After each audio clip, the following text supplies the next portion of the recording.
I'll request Srimati Smriti Irani, Minister, to intervene. Thank you, sir, for this opportunity. As a Member of Parliament, I think this is a sign of divine paradox, that on one bench sat two eminent men. One who blessed me with his friendship publicly, though did try to have a knock at me as the HRD Minister. And on the same bench now is seated Pramod ji. However, before him sat a gentleman who told me, "Haan, pata hai kitni akal hai, baith jao." I remember the words of Mr. Yachuri, who said that without equality and fraternity, there truly can't be any liberty. But possibly it is a sign of the liberal and tolerant mind of an individual who sits here, is shushed in a patronizing manner, for possibly a Member of Parliament who has made comments about female parliamentarians and women at large in the country can patronizingly say, "Baitho, pata hai kitni akal hai." The gentleman in question is not in this house today. But as someone who has witnessed how the wheels of democracy turn in this very house, let me as a woman say today that irrespective of which ideological shore we stand, irrespective of the political debate and deliberation we delve in, this side or that, whenever the dignity of a woman is challenged, we speak in one voice. And today, surprisingly, the dignity of a notification was challenged. It was waved in our faces and a question was posed. How is it that you notify a Constitution Day for educational institutions in this country? Never could we imagine that a day which seeks to celebrate the very history of how this Constitution came to be, a day that seeks to enrich the young, the future generation of this country, as to what sacrifices were made so that these values which are dear to humanity can be enshrined in this living Constitution, is a celebration I, as HRD Minister, will be compelled to explain. And hence, sir, the following explanation. On the 26th of August, there was a notification which rightfully indicates a notification dated 30th of May 2015. A notification which included in it the need to increase awareness about the Constitution among citizens, particularly children. On the 26th of November, there has been a debate as to this was the day when the draft was adopted, but it was actualized in January 1950. But as Indians, we cannot ignore the fact that this is the rock on which we sought to build the political salvation of our country. And I feel today, as many before me have turned the pages of history to support what they have said, I too shall follow their lead. In 1999, Justice Verma worked with a group of Indians to operationalize how fundamental duties are to be seen in the education sector. And in one of the recommendations Justice Verma made was, when students understand their obligations, they are likely to learn their own way of fulfilling the obligations. Hence, he said presentation of the values inherent in each clause of Article 51A through anecdotal talks at morning assemblies in schools should be organized. This, sir, is the notification which was subsequently given to the Central Board of Secondary Education, which said, amongst the events for the day, that the school head may address the students briefly about the significance of celebrating this day and also recite the preamble of to the Constitution. Mr. Yechuri, in his absence, I am... Sir, I do not yield my position to speak now, for I equally enjoy the right to free speech under this very Constitution. Though I have no copy of the office of the Honourable Chairman, I do here, sir, have in my hand Constituent Assembly Debate, volume, I believe, 11, where what Dr. Baba Saheb Ambedkar said, and I cast no aspersion here, I quote what Baba Saheb said. I quote, and he said, the condemnation of the Constitution largely comes from two quarters, the Communist Party, the Socialist Party. Why do they condemn the Constitution? Is it because it is really a bad Constitution? I venture to say no. The Communist Party want a constitution based upon the principle of the dictatorship of the proletariat. They condemn the Constitution because it is based upon parliamentary democracy. And as Indians, I do not yield, sir. As Indians, I think that this is a day of celebration. She's not yielding. That this is a day of celebration that irrespective of the ideological divide, irrespective of the personal views that Baba Saheb Ambedkar had about those that he felt do not support the Constitution, we as a united house discuss that very constitutional journey. I dare say that Mr. Yechuri quoted from a book, and so do I. Possibly the significance of this book might be understood after I recite the following. This is an oration called The Warrior Prophet of India about Netaji in 1967. This oration was by Shri S.K. Majumdar, barrister at law, advocate, Patna High Court and Supreme Court of India. His son, in the year 1996, 7th January, writes, whose name, by the way, is Air Commodore S.K. Majumdar, that this Netaji oration 1967, a lecture delivered by my late revered father, addressed particularly to the youth of our country, was virtually blacked out.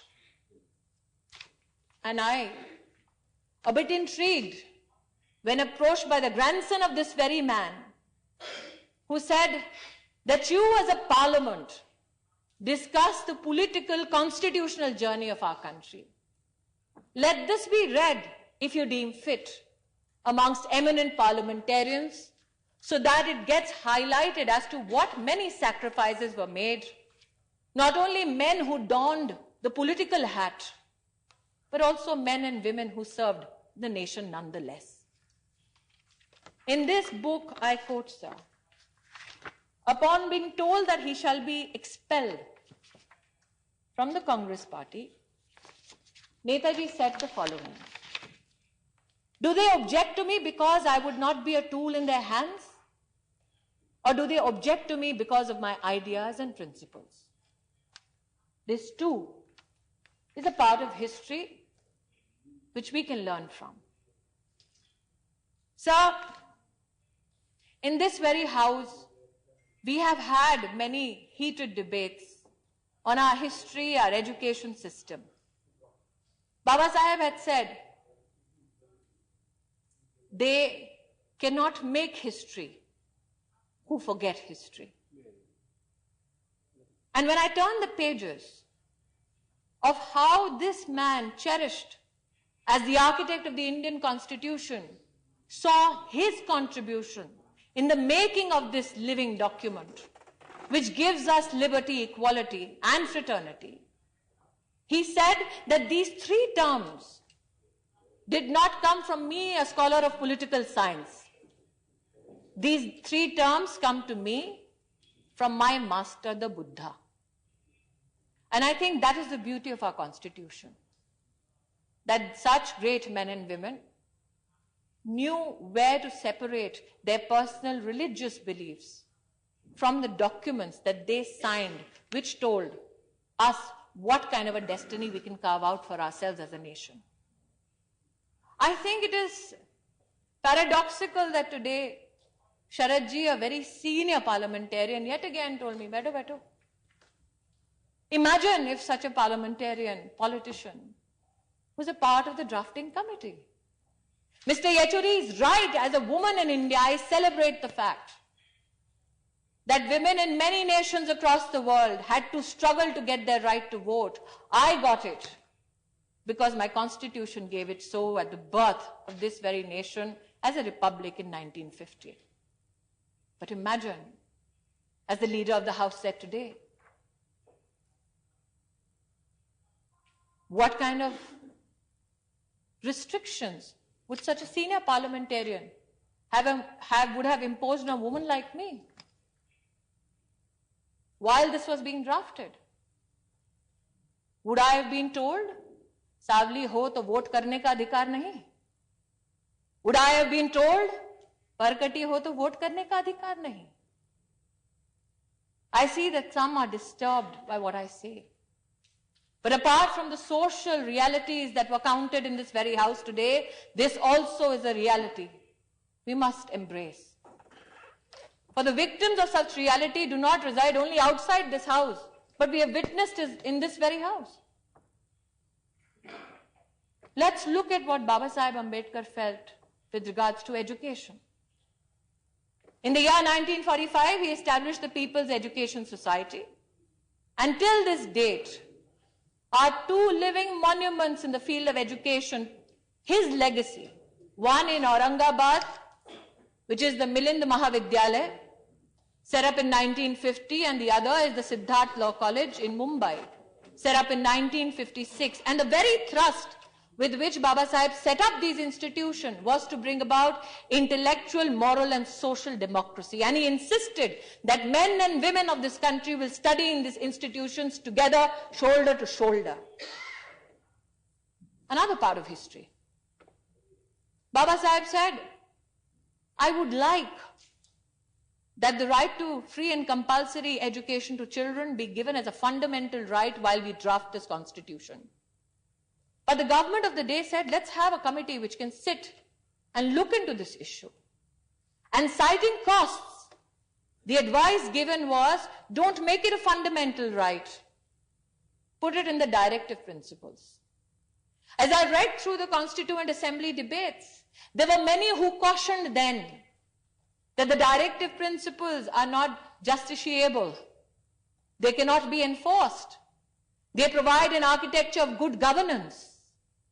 But Baba Sahib felt, let us not thrust upon the future of this nation how governance should be. Let us tell them how governance ought to be. And in the year when Shri Atal Bihari Vajpayee became the Prime Minister of this country, was brought the 86th Amendment, which gave a child from the ages of 6 to 14 free and compulsory education. And this is the rock on which was built the Right to Education Act, enforced on the 1st of April 2010. Baba Sahib fought for equity in education for those belonging to the scheduled caste, scheduled tribes.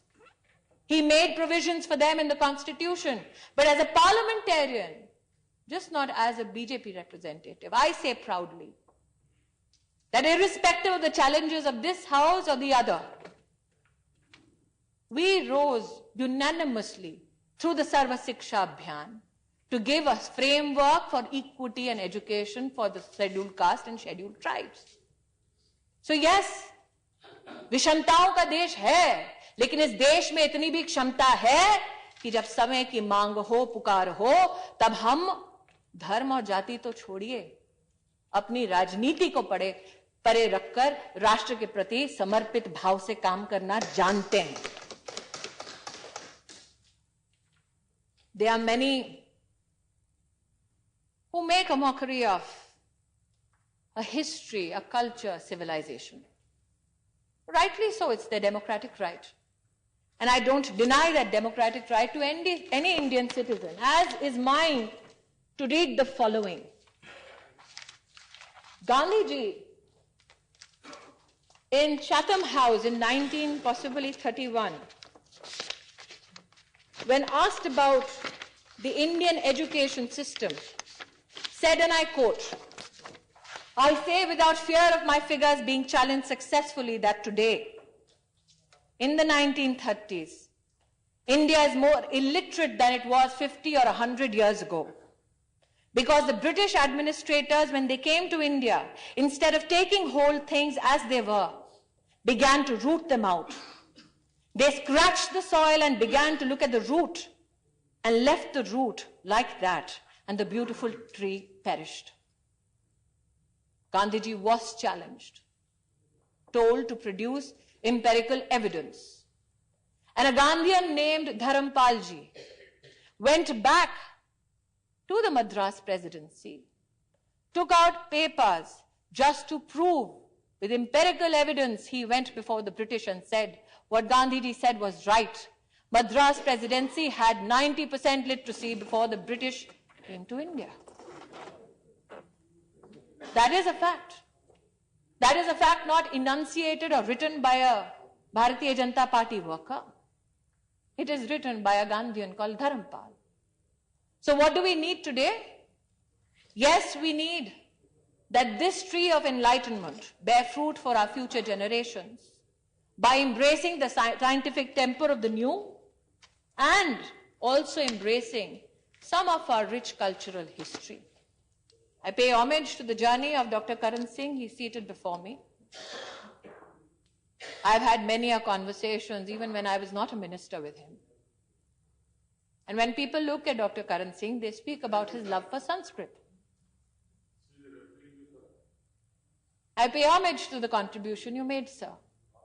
As somebody who is just 39, I might be told कि मैं 4 बार jail गया, तुम कभी नहीं गई. 76 की पैदाइश, उसमें मेरा कोई दोष नहीं है. लेकिन इतना सत्य है कि आज भी पॉलिटिकल डिवाइड्स के बावजूद वार्तालाप संस्कृत पर हम कर सकते हैं. कुछ लोग शायद अचंभित हों कि सितंबर 1949 में, और मुझसे बेहतर करण सिंह जी बोलेंगे, Ambedkar ji sponsored Sanskrit as the official language of the Indian union. And supporting him, amongst many, was a gentleman called Naziruddin Ahmad. And a correspondent went to Baba Sahib and said, "Why Sanskrit?" He turned around and is quoted in 2 newspapers on the September of 11th, 1949, namely the Statesman and the National Herald. He turned around and said, "What's wrong with Sanskrit?" It's ironical that 6.5 decades later, I too get posed that question. And I have a similar response.